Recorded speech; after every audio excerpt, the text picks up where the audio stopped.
So now students we will study a new topic जिससे बहुत चीज़ें रिलेटेड हैं वो निकलेंगी सामने. That is electric pressure.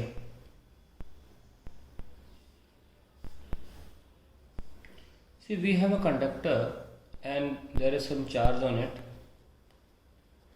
distributed in a way such that electric field inside the conductor is zero. So ये force electric lines of force बोल सकते हो या इलेक्ट्रिक फील्ड लाइन्स बोल सकते हो, जो बोलना चाहो. तो आप देख सकते हैं कि आउटवर्ड है. So we can write that due to these electric field lines perpendicularly outwards,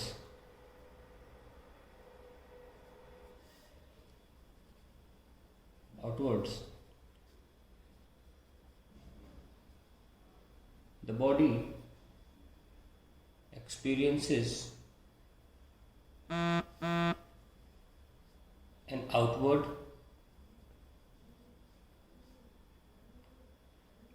pressure which is called electric pressure.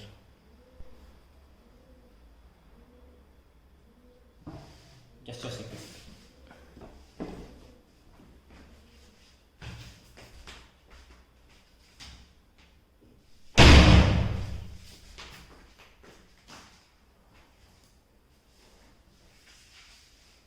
Now, to calculate this electric pressure,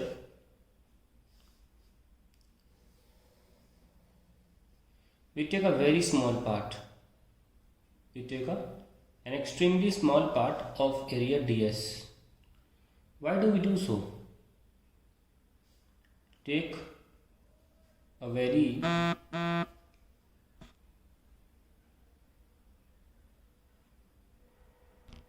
small part, small area ds. ठीक है, बहुत छोटा सा.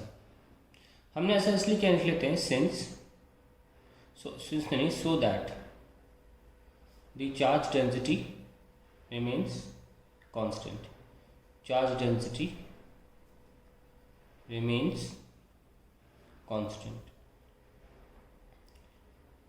अब देखो यहाँ पे डिस्ट्रीब्यूशन ऑफ चार्ज यूनिफॉर्म तो है नहीं, तो थोड़ा भी ज़्यादा एरिया ले लेते तो चार्ज डेंसिटी नॉन यूनिफॉर्म हो जाती. तो हमने इतना छोटा लिया है कि डेंसिटी जो चार्ज की है वो बदल ही नहीं पाई.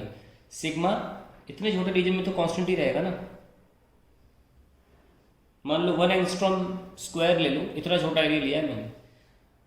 अब क्या हम एक पॉइंट ले रहे हैं जस्ट आउटसाइड, उसका नाम रख लेते हैं x, और एक पॉइंट ले लेते हैं जस्ट इनसाइड. तो एक पॉइंट है जस्ट आउटसाइड, एक पॉइंट है जस्ट इनसाइड. तो हम ये इलेक्ट्रिक फील्ड निकालना चाहेंगे आउटसाइड और इनसाइड पॉइंट पर. ठीक है, लेट अस सी हम ऐसा कर क्यों रहे हैं, इसके पीछे की वजह सुनो. हम इलेक्ट्रिक प्रेशर निकालना चाहते हैं, और इलेक्ट्रिक प्रेशर जो होता है वो तभी निकाल पाएंगे जब फोर्स होगा मेरे पास, है ना. देखिए ना, मैं पूरी कहानी लिखता हूँ. हमको प्रेशर निकालना है जो कि होता है फोर्स अपॉन एरिया. अब फोर्स कैसे निकाला जाए. फोर्स हमने एक छोटा सा पोर्शन ले लिया, हम कह रहे हैं इस पर फोर्स लगना है. तो अब हमने फोर्स लिख लिया, Q सब जानते हैं, Q इंटू ई होता है फोर्स. तो फोर्स तो Q इंटू ई होता है. एरिया चलो हो जाएगा तुम्हारा छोटा सा एरिया ds. ठीक है, और छोटा सा चार्ज dq जो हमने पोर्शन काट के लिया था. पर एक प्रॉब्लम है, ये इलेक्ट्रिक फील्ड जो है, ये इलेक्ट्रिक फील्ड सिर्फ इस रिमेनिंग पोर्शन की होनी चाहिए. पर हमें तो इलेक्ट्रिक फील्ड कौन सी पता होती है, हमको इलेक्ट्रिक फील्ड पता होती है सिग्मा बाय एप्सिलॉन, जो कि कंडक्टर के सरफेस के पास होती है due to all the charges on the conductor everywhere around it. हमें वो नहीं चाहिए, हमें केवल इलेक्ट्रिक फील्ड चाहिए रिमेनिंग पार्ट की. क्योंकि आप जब जानते हैं कि कोई बॉडी खुद पर फोर्स नहीं लगा सकती, तो हम उस इलेक्ट्रिक फील्ड में इस पार्ट की इलेक्ट्रिक फील्ड को इंक्लूड नहीं कर सकते, जो छोटा सा पार्ट हमने लिया है. ये ढूंढने की कहानी चल रही है यहाँ पे। मतलब अगर हमें इलेक्ट्रिक फील्ड मिल गई, कौन सी वाली, सिर्फ इसको हटा के बाकी मेटल के पार्ट की चार्ज बना देते हैं, है ना। क्योंकि अगर हम जैसे देखें भी, अगर मेरे पास चार्जेस हैं मान लो Q1, Q2, Q3, और मैं अगर फोर्स ऑन Q1 निकालना चाहता हूँ तो क्या मैं ऐसे लिख सकता हूँ, Q1E plus Q2E plus Q3E? मैं कभी नहीं लिख सकता ऐसे। Q1 पे Q1 की वजह से फोर्स होने लगेगा। तो हमारा ये प्रॉब्लम है कि हमें यही नहीं पता है कि, चलो ओवरऑल कंडक्टर के लिए पता है कि sigma by epsilon electric field होती है, डिराइव भी किया था, वो सारे चार्जेस की वजह से होती है, ठीक है। क्योंकि वो गॉस थ्योरम से किया था, गॉस थ्योरम में जितने भी चार्जेस हैं यहाँ वहाँ सारे इंक्लूड हो जाते हैं। हमें इस पार्ट को हटाकर बचे हुए पार्ट की इलेक्ट्रिक फील्ड चाहिए, हम उसकी खोज में हैं, ठीक है। अब देखिए, तो हम डिसाइड कर लेते हैं, कुछ नाम लिख लेते हैं। जैसे कि मान लो मैं E1 लिखा, इसको मैं पार्ट ए भी मान लेता हूँ और यहाँ पे हल्का सा C लिख लेता हूँ बस, ठीक है। नाउ E1 को मैं मान लेता हूँ electric field due to part A B, और E2 को मान लेता हूँ मैं electric field due to part A C B. तो पता लग गया कि मैं ओवरऑल पार्ट की बात कर रहा हूँ। अब हम एक्स और वाई पर डिफाइन करते हैं field. Net electric field at point X is E X is equals to, अब देखो ये एक्स पॉइंट जो है ये बाहर है, इस पर तो फील्ड इस पोर्शन की वजह से और बाकी पोर्शन की वजह से ऐड हो जानी चाहिए। तो we will say E1 plus E2, जो कि हमको पता है कितनी है, सिग्मा बाय एप्सिलॉन, बाहर के पॉइंट पर तो पता है। And net electric field at point y is EY which will be E1। अब E1 कहाँ है, बाहर की तरफ, और E2 कहाँ होगा, अंदर, minus E2 electric field due to part ACB which is 0 because electric field inside a conductor due to all charges is 0, ठीक है। तो electric field due to part ACB हमें चाहिए और वो हमने E2 डिफाइन कर रखी है। आइए देखते हैं वो कैसे निकालना है। तो हमारे पास दो इक्वेशन आ गई, E1 plus E2 equals to sigma by epsilon and E1 minus E2 equals to 0। हम इसे काट दें तो क्या निकल के आया, E1 is sigma by 2 epsilon, और जो E2 था वो E1 के बराबर था, तो यहाँ पे आ जाएगा दोनों सिग्मा बाय 2 एप्सिलॉन के बराबर।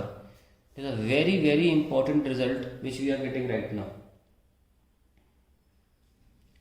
सो we should write like this, note करके लिख लेता कि आपको याद रहे कथन के रूप में। Just outside a charged metal surface at any point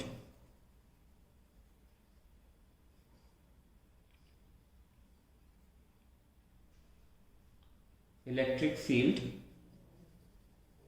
due to local element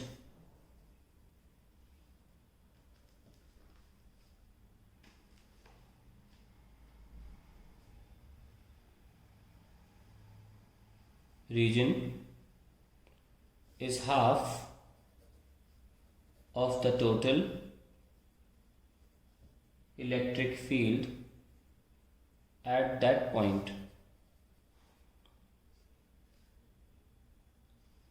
ठीक है, तो ये हमने एक स्टेटमेंट लिख दिया आपके सामने जो भी यहाँ पे एक्सप्रेस होके आया है। तो अगर हम निकालना चाहें force on part A B, तो अब पता लग गया कैसे, जैसे हमने आपके सामने लिखा था यहाँ पे कि हमें फोर्स की ही दरकार है और DQE हमारे लिए इम्पोर्टेंट है, और पता लग गया कि DQE2 एक्चुअली हमको चाहिए था क्योंकि हम E1 नहीं ले सकते थे, खुद की वजह से खुद पर फोर्स नहीं लगता ना, इसलिए। तो अब लिख सकते हैं हम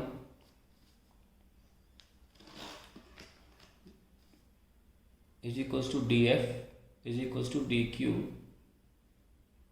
E2।